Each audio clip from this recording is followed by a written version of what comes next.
कृपा करो मुझ पर हरि, सुख निधि सहजानंद। आपके गुणगान करने बुद्धि दो भगवंता। श्री स्वामीनारायण भगवान की जय। आज मैं आपको वचनामृत के तीसरे अध्याय का लीला चरित्रों का स्मरण। तो आइए ज्यादा समय व्यर्थ न करते हुए हम अपने अध्याय में प्रवेश करते हैं। तो स्वामीनारायण हरे स्वामी जी ने बात कही। संवत 1876 में मार्गशीर्ष शुक्ला षष्ठी को यानी कि 23 नवंबर 1819 को श्री जी महाराज गढ़डा स्थित दादा खाचर के राजभवन में रात्रि के समय विराजमान थे। उन्होंने श्वेत वस्त्र धारण किए थे। उनके मुखारविंद के समक्ष स्थान स्थान के हरिभक्त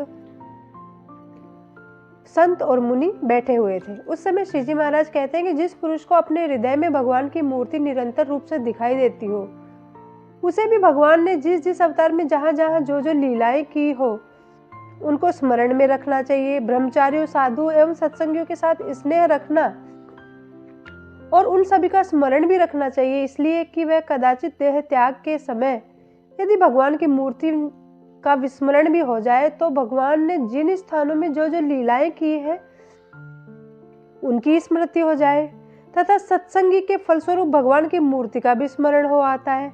ऐसे मुमुक्ष की जीवात्मा उच्च पद को प्राप्त हो जाती है और उसका कल्याण हो जाता है। तो अब यहाँ पर श्री जी महाराज कितना सुंदर बता रहे हैं कि यानी भक्त के हृदय में भगवान की मूर्ति तो होनी चाहिए। मूर्ति के साथ भगवान ने जिस अवतार में जो जो लीलाएं की है उन लीलाओं का स्मरण भी होना चाहिए। अगर वो भी उस स्मरण के साथ साथ संतों हरिभक्तों की भी महिमा होनी चाहिए ताकि उनका स्मरण हो जाए, उनके फलस्वरूप उन लीलाओं का स्मरण हो जाए। मुमुक्ष की जीवात्मा उच्च पद को प्राप्त हो जाती है, उसका कल्याण भी हो जाता है। इसलिए हम बड़े बड़े विष्णु याग तथा प्रतिवर्ष जन्माष्टमी, एकादशी आदि व्रत उत्सवों का आयोजन करते हैं और उनमें ब्रह्मचारियों, साधुओं एवं सत्संगियों को एकत्रित करते हैं।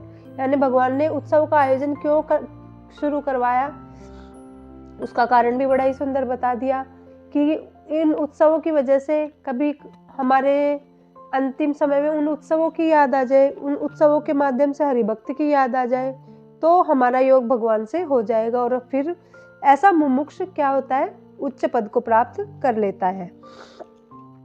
क्योंकि यदि कोई पापी भी हो और उसे अंत समय पर ऐसी स्मृति हो जाए तो उसे भगवान का धाम प्राप्त हो जाता है। इति वचनामृत 3 संपूर्ण हुआ।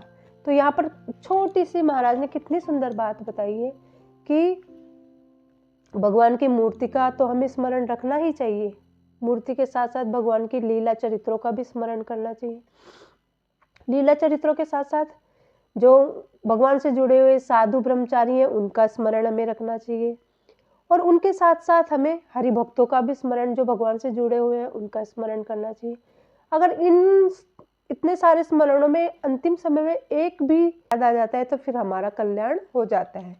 तो इस प्रकार भगवान ने हमें बड़ा ही अद्भुत सुंदर लीला चरित्रों का स्मरण समझाया है। श्री स्वामीनारायण भगवान की जय।